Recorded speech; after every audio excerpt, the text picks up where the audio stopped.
The air in my sunroom always smells of dried lavender and old paper. It is a quiet smell, the kind that settles in the lungs and reminds you that time is a slow-moving river. I am 70 years old, and I have learned that the world rarely looks at a woman of my vintage. To them, I am a soft landscape, gray hair, floral cardigans, and a predictable penchant for Earl Grey. They see the porcelain tea set, but they never notice the steady hand that holds it. They call it fading into the background. I call it camouflage. My daughter, Simone, thinks I am losing my hearing.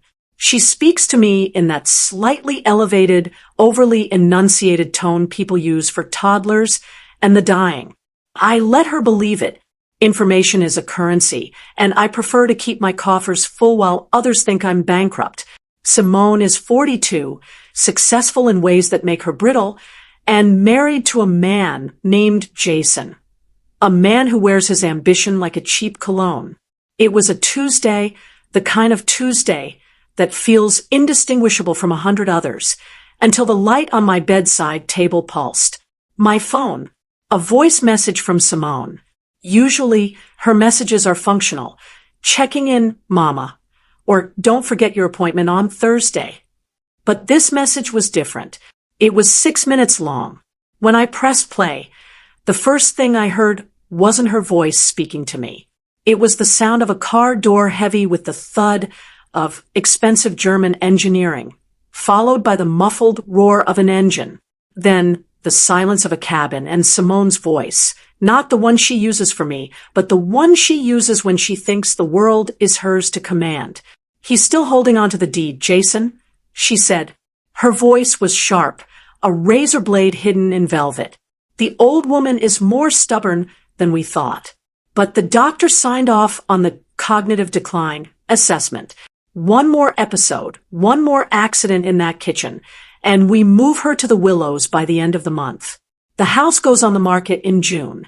We need that equity for the boutique firm, and I'm not letting her sit on $5 million of real estate until she naturally expires. There was a pause. I could hear Jason's low, rhythmic hum of agreement. And the accounts? He asked. Accessible, Simone replied, her tone chillingly casual. She thinks I'm just helping with the bills. She doesn't realize I've already diverted the dividends from the Berkshire stock. She's so focused on her garden, she wouldn't notice if the sun stopped rising. It's a mercy, really. She's outlived her usefulness. The message ended with the sound of a blinker, a rhythmic, mechanical clicking that sounded like a countdown. I sat there for a long time, the phone cooling in my palm. My heart didn't race. My hands didn't shake. When you have lived for 7 decades, you learn that anger is a fire that burns the house down, but calculation is the frost that shatters the stone. Simone is my only child. I labored for her. I built a kingdom for her. And now she was measuring me for a shroud while I was still breathing. She mistook my peace for senility. She mistook my silence for absence. I looked out at my garden. The hydrangeas were beginning to turn. I had spent 40 years cultivating this land, ensuring the soil was rich and the roots were deep. Simone and Jason wanted the house, the money, and my erasure. They thought they were the architects of my ending. What they forgot is that I taught Simone how to walk. I taught her how to speak. And I am the one who knows exactly where every secret in this family is buried, because I'm the one who dug the holes. I deleted the message, not because I didn't want the evidence, but because I had already committed every inflection of her betrayal to memory. I stood up, my knees popping with the familiar protest of age, and walked to the kitchen. I began to boil the water for my tea. The game had changed, but the players didn't know it yet. They were playing checkers, moving pieces across a board I had owned since before they were born. I, however, was playing a much older game. One of patience, one of consequences. By the time the kettle whistled, I had already decided. I wouldn't scream.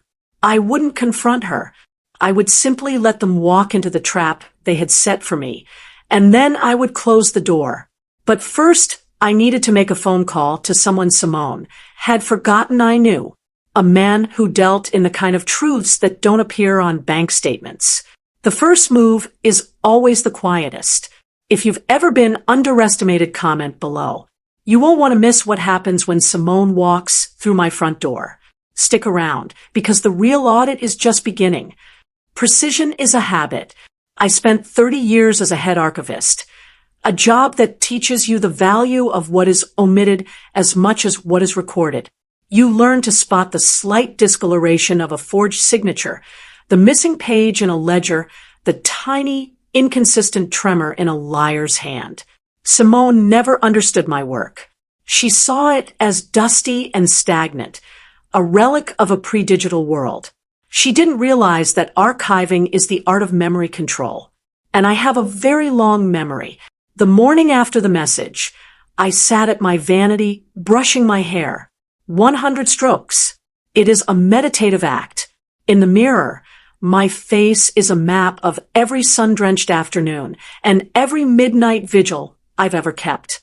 Simone sees the wrinkles. She doesn't see the architecture of the woman beneath them. She thinks I am a failing structure, ready for demolition. She arrived at 10 o'clock sharp. She always arrives at 10 when she wants something.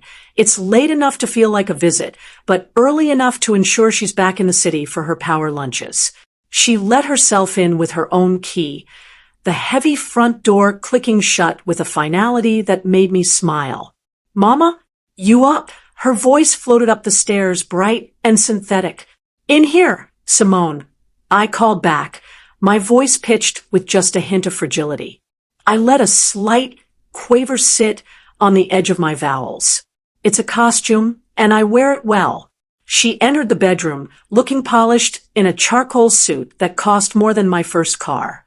She kissed my cheek, her skin smelling of expensive toner and a faint metallic stress. She didn't look me in the eye for more than a second.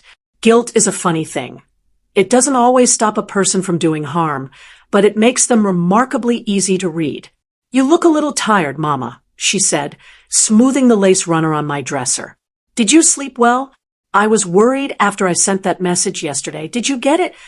I looked at her through the mirror, my expression a mask of gentle confusion. "A message, dear? Oh, my phone has been acting so strange. I think the battery died. I haven't looked at it since yesterday morning." I watched the tension leave her shoulders. A visible, physical slouch of relief. She thought the evidence of her slip-up was gone, swallowed by the digital void. She assumed I couldn't navigate. "Oh, it was nothing important," she lied, her voice regaining its sharp edge. "Just checking in. But actually, Jason and I were talking. We're worried about you being here all alone. The stairs, the maintenance, it's a lot. We were looking at some beautiful lifestyle communities. Very exclusive. The Willows has a waiting list, but we think we can get you in by June." I turned slowly on my stool. "The Willows? But Simone, your father's roses are just beginning to peak. I can't leave them now." "Mama, the roses will be fine," she said, her patience thinning like cheap fabric. "We need to think about your safety, your cognitive health. You've been forgetting things lately. Small things, like your phone." She was planting the seeds. The episodes she mentioned in the car. If she could document enough of these slips, the power of attorney she'd been hovering over would become a cage. "Perhaps you're right," I whispered, looking down at my hands. "I did lose my glasses this morning. I looked everywhere. I hadn't lost them. They were in my pocket, but I needed her to feel successful. I needed her to feel that her plan was progressing perfectly. When a predator thinks its prey is cornered, it stops looking for the exit. It stops noticing the shadows." "Exactly," Simone said, her eyes gleaming with a predatory light she thought was hidden. "I'll bring some papers over this weekend. Just some preliminary things to make sure your affairs are in order, to protect you. You're such a good daughter, Simone," I said. She smiled then, a genuine, triumphant smile. It was the smile of someone who had already spent the money. She didn't stay long after that. She had a meeting. I watched her sleek black SUV pull out of the driveway from behind the sheer curtains of my window. As soon as she was gone, my posture straightened. The fragility vanished. I went to my desk and pulled out a small, leather-bound address book. I flipped to the H section. Matthias Holland. Matthias had been a private investigator back when private investigators still wore hats and didn't rely on Google. He owed me a debt from 1988, something involving his own daughter and a record I had misplaced in the archives to save her reputation. Matthias was retired now, but men like him never truly stopped watching.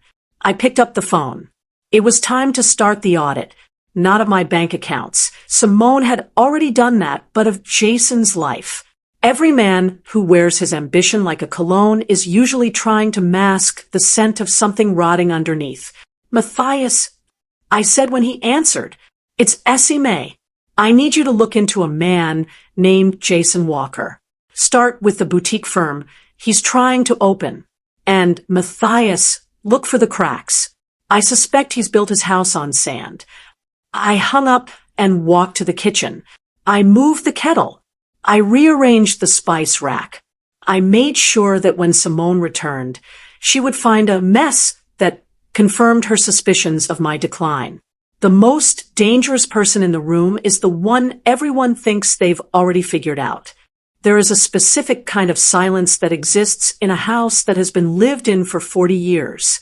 It isn't the absence of sound, it's the presence of history. The floorboards don't just creak, they groan under the memory of footsteps that are no longer there. My husband, Elias, used to say that numbers tell the truth when people are too afraid to. He was an accountant for the city, a man of quiet ledgers and ironclad integrity. He left me this house, a comfortable pension, and a lesson I never forgot.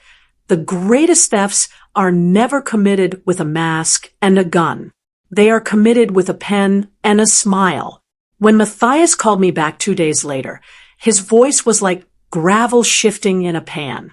Essie May, he said, skipping the pleasantries. Your son-in-law isn't just ambitious. He's desperate.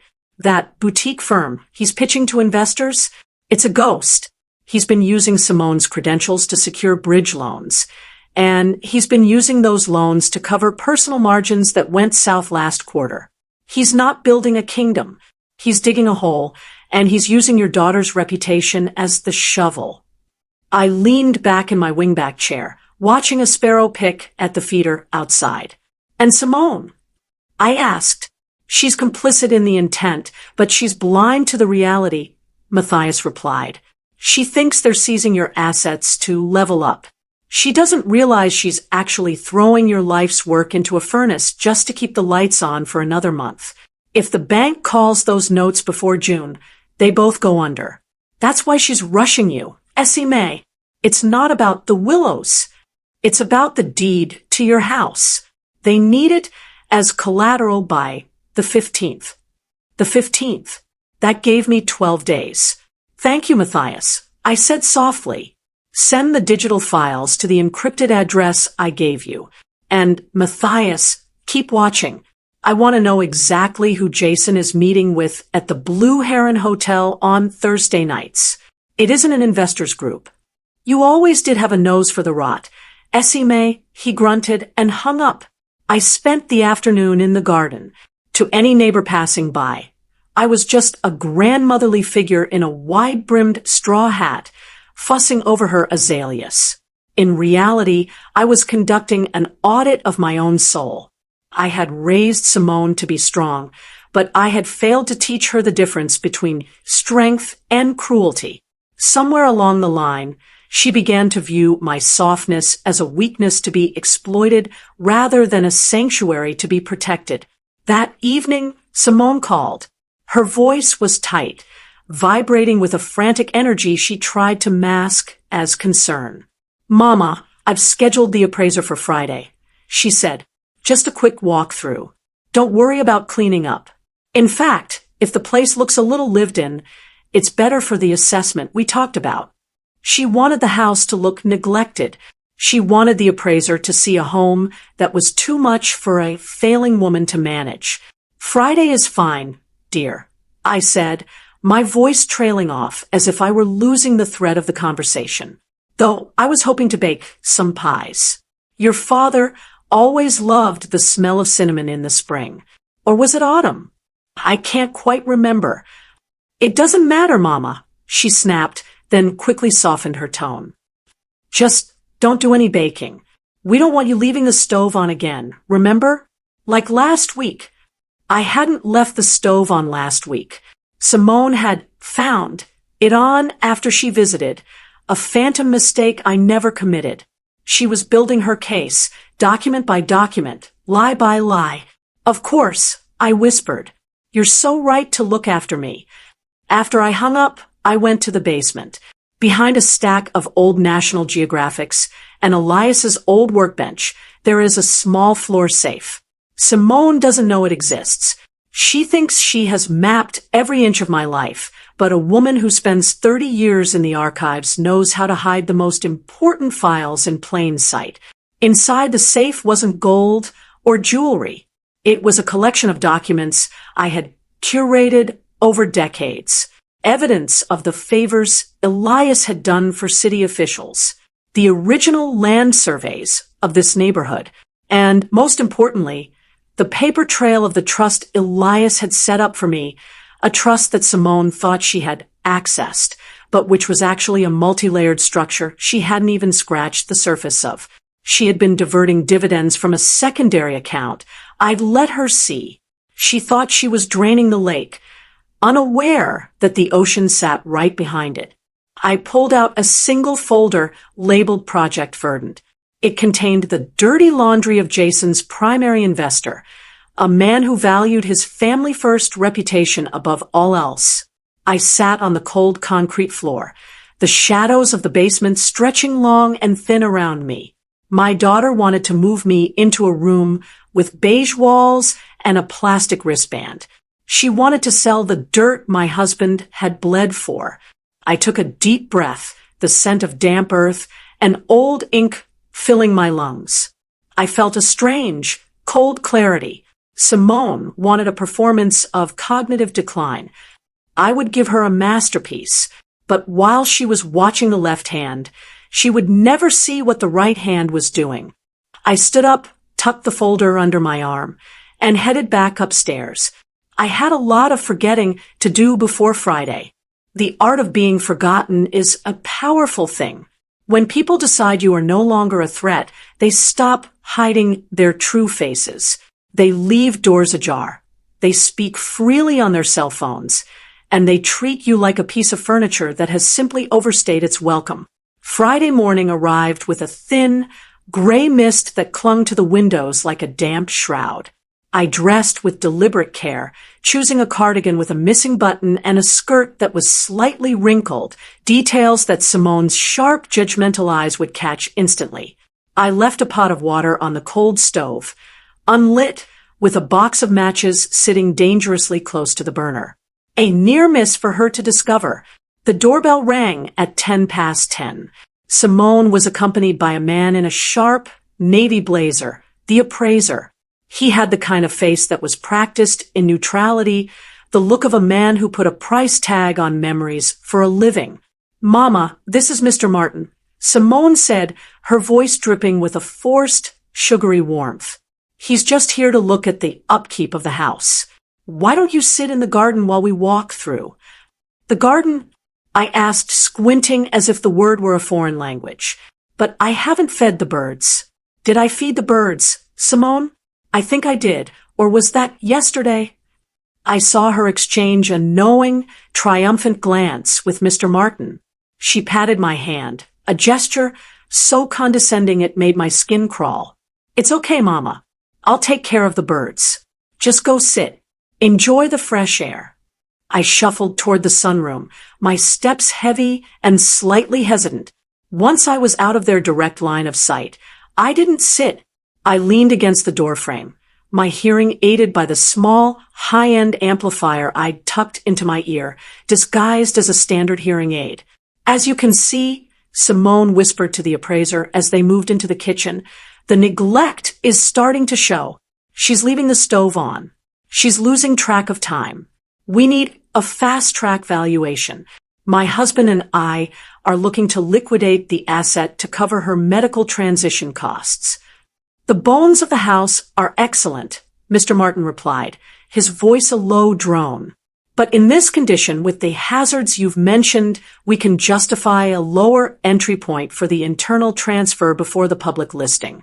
It'll save you on the capital gains if we move quickly. Liquidate. Asset. Hazard." They were discussing my life like a salvaged car. While they moved to the second floor, I slipped into the hallway and reached into Simone's designer handbag, which she carelessly left on the foyer table. I didn't take her wallet. I took her phone. I knew her passcode. Her own birthday, a vanity she never outgrew. I worked quickly. I opened her messaging app and found the thread with Jason. I scrolled past the "I love yous" to the tactical discussions. There it was, a photo of a signed document, a forged signature of mine on a power of attorney form, dated 3 days ago. My heart hammered against my ribs, but my hands remained steady. I forwarded the image to an untraceable email address I'd set up through Matthias. Then I opened her browser history. She'd been searching for the Willows Memory Care involuntary admission. I put the phone back exactly as I found it. When they came back downstairs, I was sitting in my chair, staring blankly at a dead television screen. "All done, Mama," Simone said, sounding breathless with excitement. "Mr. Martin thinks the house needs some work. But don't you worry. We're going to take all that stress off your shoulders." "That's very kind of you, Simone," I said, finally looking her in the eye. I let a spark of my true self show for just a fraction of a second, a cold, hard glint of the woman who had survived 7 decades of storms. "I've always said, you reap exactly what you sow. Isn't that right?" Simone flickered. For a heartbeat, she looked uncomfortable, as if she'd felt a sudden draft. But her greed was a thick armor. "Exactly, Mama. Rest up. I'll call you tonight." As they walked out, I watched them through the side light of the door. Jason was waiting in the car. He didn't even get out. He was staring at a tablet, likely calculating the commission from a sale that would never happen. I went to my kitchen and cleared away the near miss on the stove. I didn't need the props anymore. I had the confirmation I needed. My daughter wasn't just trying to move me. She was committing a felony to erase me. I picked up the house phone and dialed Matthias. "It's time for the second phase, Matthias," I said. "Jason is meeting his investor tonight at the Blue Heron. I want the photos of him with the woman in the red dress. And Matthias, make sure the lighting is clear. I want Simone to be able to see every detail of his business meeting." The trap was set. Simone thought she was the one closing the cage on me, but she had failed to realize that the floor beneath her was already gone. Patience is not merely waiting. It is the active observation of the world while the world forgets you are there. I spent the weekend in a state of deliberate, quiet industry. To Simone, who called twice with a voice like sharpening flint, I was a woman drifting further into the fog. I answered her questions with long pauses and non-sequiturs about the weather in 1994. I let her hear the sound of a television blaring in the background, a game show, something loud and mindless to mask the sharp, rhythmic clicking of my keyboard. The files Matthias sent were a masterpiece of modern betrayal. Jason wasn't just a poor investor. He was a glutton. The woman in the red dress at the Blue Heron wasn't a business partner. She was a liability named Chloe, a 24-year-old consultant with a penchant for designer bags and a very public social media presence. Matthias had captured them in the amber of a high-resolution lens. There was Jason, leaning in, his hand on her knee, his face glowing with a youthfulness he never showed my daughter. In one shot, he was showing her something on his tablet, the same tablet he'd used to calculate the equity in my home. I looked at the photos for a long time. I felt a pang of something old and maternal for Simone, a flicker of the woman who had once rocked her to sleep. But then I remembered the voice message. She's outlived her usefulness. The flicker died. On Monday morning, I didn't go to the garden. I went to the bank, not the local branch where the tellers know my name and ask about my hip. I took a car service to the main office downtown, wearing my best silk scarf and the pearls Elias gave me for our 30th anniversary. I looked like a woman who owned the building, not a tenant of a memory care ward. I'd like to speak with the manager of the private wealth division. I told the receptionist. My voice was no longer thin or wavering. It was the voice of the head archivist. It was the voice of authority. Within 10 minutes, I was sitting in a mahogany-paneled office. I laid out the folder labeled Project Verdant. My daughter and her husband believe they have access to my primary trust, I said, sliding a document across the desk.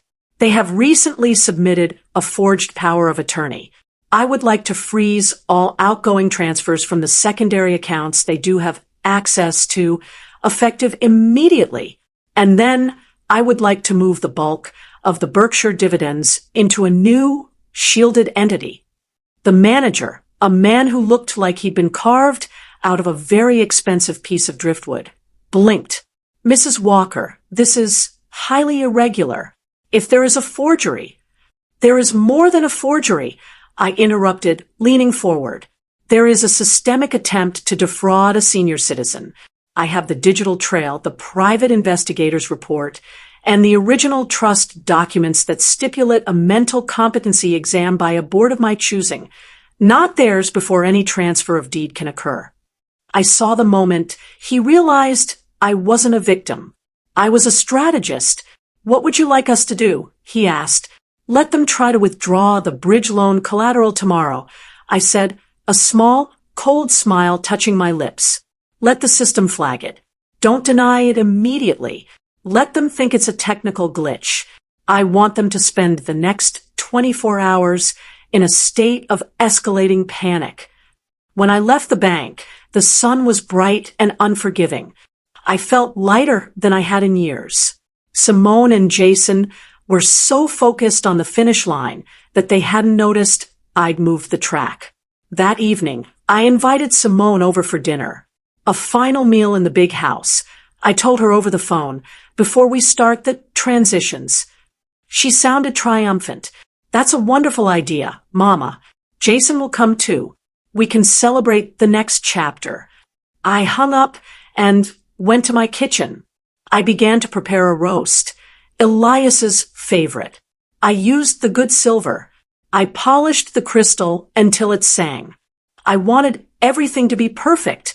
After all, a person should always look their best when they are about to lose everything. As the scent of rosemary filled the air, I pulled out my phone and sent a single, anonymous email to Simone's work address. It contained no text, just one photo, Jason and the woman in the red dress, framed by the neon lights of the Blue Heron. The clock on the mantel ticked toward 6. The table was set for 3, but I knew, with the certainty of a woman who has archived 1,000 secrets, that only 2 of us would be eating tonight. The dining room was bathed in the amber glow of the chandelier, a relic of a time when craftsmanship mattered. I had laid out the linen napkins. The ones Simone used to complain were too stiff. Every piece of silver was aligned with mathematical precision. I sat at the head of the table, my spine straight, the fog of the previous week replaced by a terrifying lucidity. I heard the car pull into the gravel driveway, not the smooth, confident glide of yesterday, but a jagged, hurried stop. The front door didn't just open, it was flung. Simone burst into the dining room. She wasn't wearing her charcoal power suit. Her hair was frantic, and her eyes were rimmed with a raw, red fury. She held her phone in her hand like a weapon she didn't know how to aim. "Where is he?" she breathed, her voice cracking. "Is Jason here yet?" "He called to say he'd be 5 minutes late, dear," I said, my voice as smooth as polished stone. "Sit down. The roast is resting. You look parched." She didn't sit. She paced the length of the Persian rug, her heels digging into the wool. "He's been lying, Mama, to my face, for months. The boutique firm, the investors, it's all a front for—" She choked on the words, her hand flying to her mouth. "For a girl in a red dress?"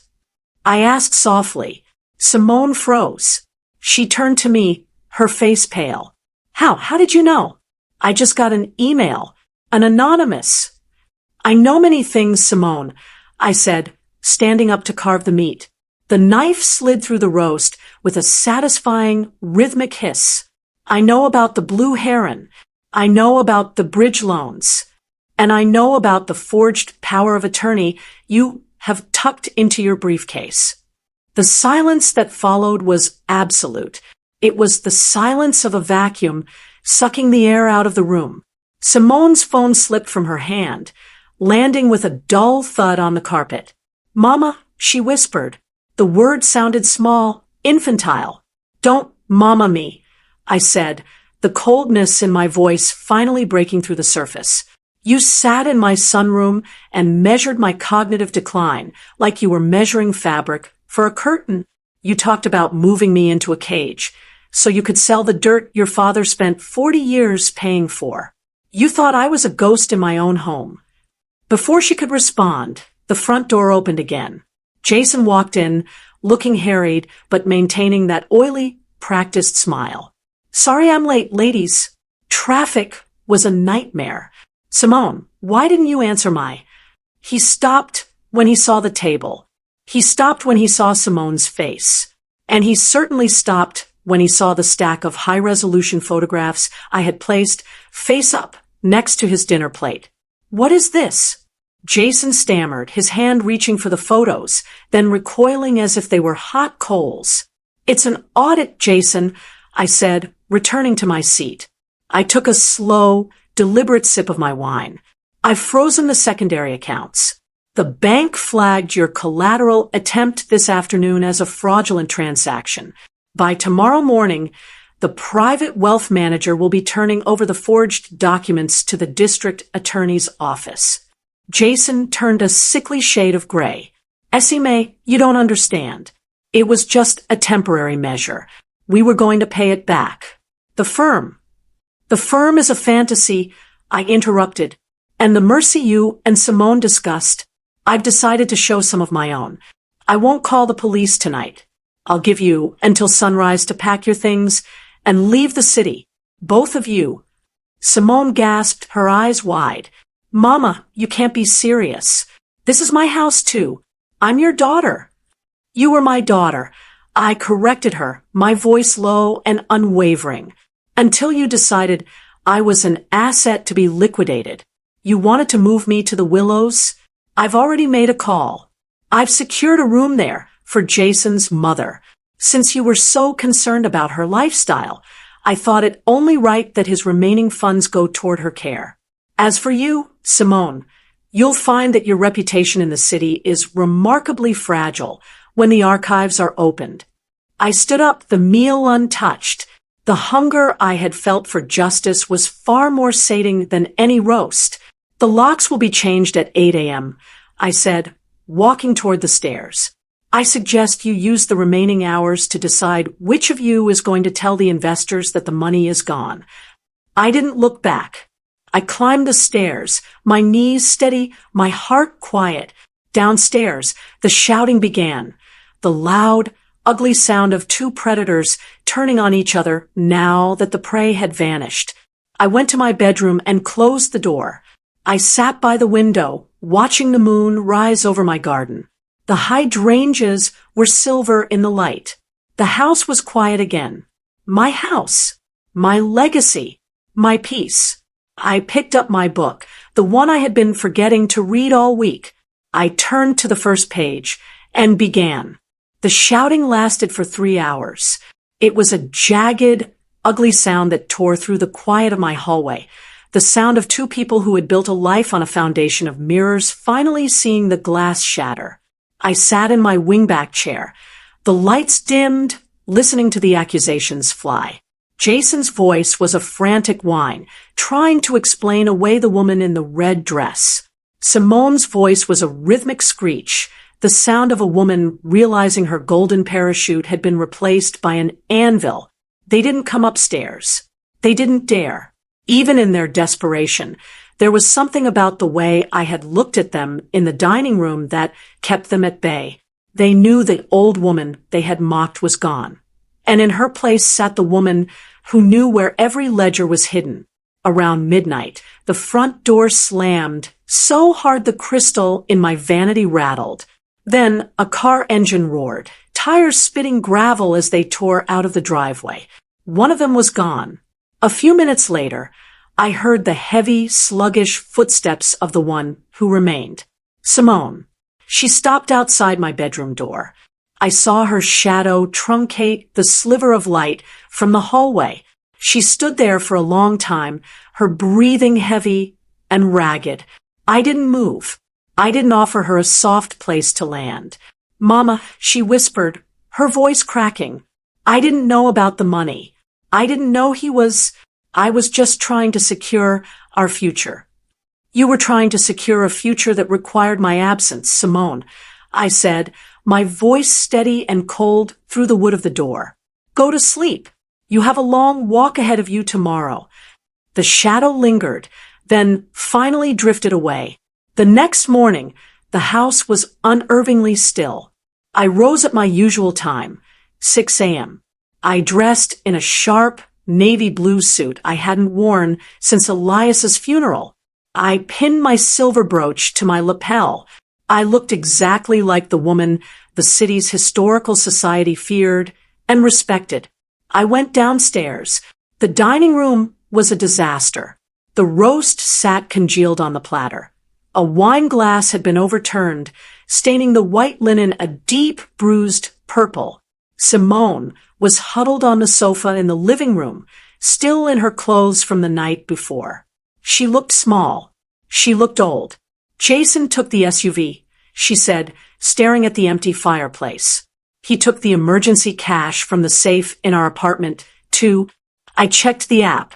He's emptied the joint account. Of course he did, I said, walking to the kitchen to put the kettle on. A man who builds a house on sand always keeps a boat ready for the tide. You should have checked the hull, Simone. You were too busy looking for my leaks to notice your own. I brought her a cup of tea, not because I had forgiven her, but because I wanted her functional enough to sign the papers I had prepared. What is this? She asked, looking at the legal folder I set on the coffee table. It's a voluntary recusal, I said.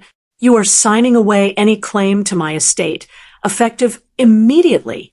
In exchange, I will not hand the recordings of your cognitive decline discussions and the evidence of the forged power of attorney to the police. You will also resign from the board of the foundation. I've already drafted the letter. You'll say you're taking a sabbatical to care for family. Simone looked at the pen as if it were a venomous snake. You're ruining me.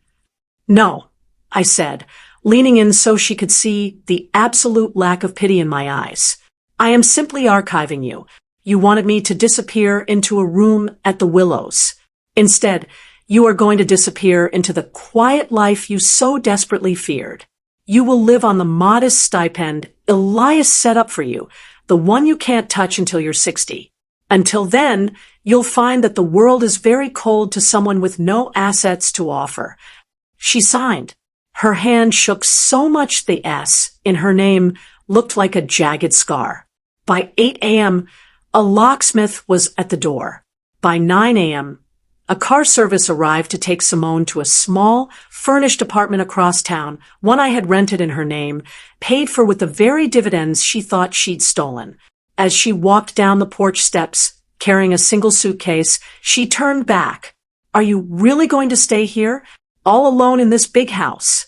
I stood on the threshold, the morning sun warming my face. I looked at the garden, the roses, and the sturdy brick walls that had held my life for 40 years. I'm never alone, Simone, I said. I have my memories, and unlike you, I don't have to be afraid of them. I closed the door. The click of the lock was the most beautiful sound I had ever heard. The house returned to its natural rhythm, a low hum of history and hardwood. For the first few days, the silence was thick, almost physical, like a heavy velvet curtain that had finally been drawn closed. I spent my mornings in the kitchen, not forgetting the stove, but simmering a pot of blackberry jam. The scent was sweet and sharp, the smell of a summer that belonged entirely to me. Jason was gone. Matthias tracked him to a motel in a neighboring state, but he didn't stay long. The investors he had charmed were not the forgiving type, and once the bank flagged the forged collateral, his reputation disintegrated like wet paper. He is a ghost now, haunting the peripheries of a life he once thought he'd conquered. Simone, however, was still in the city. I sent her a weekly allowance, enough for a modest life, but not enough for the charcoal suits or the power lunches. She called once, her voice small and stripped of its steel. She asked if she could come by for tea. No, Simone, I said, my voice calm and final. Tea is for guests. And you were never a guest in this house. You were an architect of its demolition. We are out of materials. I hung up and went to the sunroom. The light was perfect, the kind of golden hour that makes everything look like an oil painting. I sat at my desk and opened the final ledger of the archives. I had spent my life documenting the past, but I realized that my greatest work was ensuring the future couldn't be stolen. I spent the afternoon finalizing the transfer of this house into a historical trust. It wouldn't be liquidated for a boutique firm or a German SUV. It would become a sanctuary, a residence for retired archivists and librarians, women like me who had spent their lives guarding the truths of others and deserved a place where their own truths were safe. I walked out into the garden. The hydrangeas were in full, defiant bloom, their heavy heads bowing slightly under the weight of their own beauty. I knelt in the dirt, the soil cool against my palms. It is a grounding feeling, knowing exactly what lies beneath your feet. Simone and Jason thought my age was a fog. They thought 70 years was a countdown to zero. They didn't understand that 70 years is a fortress. It is the accumulation of every secret heard, every lie detected, and every move anticipated. They were children playing with matches in a house built of stone. I looked up at the windows of my bedroom. I saw the silhouette of the lace curtains, the steady glow of the lamp, and the reflection of a woman who was no longer camouflage. I was the landscape itself. The voice message that started it all, the 6 minutes of betrayal, was gone from my phone, but its lesson was etched into my marrow. We are never as vulnerable as people think we are, and we are never as invisible as they hope. I stood up and brushed the earth from my knees. The air was turning cool, the first hint of autumn whispering through the trees. I walked back toward the house, my pace slow and measured. Each step was a testament to a life reclaimed. They say revenge is a dish best served cold. I disagree. Revenge is a garden best tended in silence, until the roots are strong enough to crack the foundation of those who tried to pave over you. I reached the porch and turned back one last time. The shadows were long, but I wasn't afraid of the dark. I knew exactly where I had buried the shovels. I stepped inside and locked the door, not to keep the world out, but to keep my peace in. The archives were closed, the ledger was balanced, and for the first time in a very long time, the silence was exactly what I wanted it to be. If you found this story satisfying, hit the like button and subscribe to Twilight Vendetta. We tell the stories of those the world tries to ignore, and the price people pay for forgetting that we're still here. Do you think the daughter deserved a second chance, or was her silence the ultimate mercy? Let me know in the comments. I'll see you in the next shadows.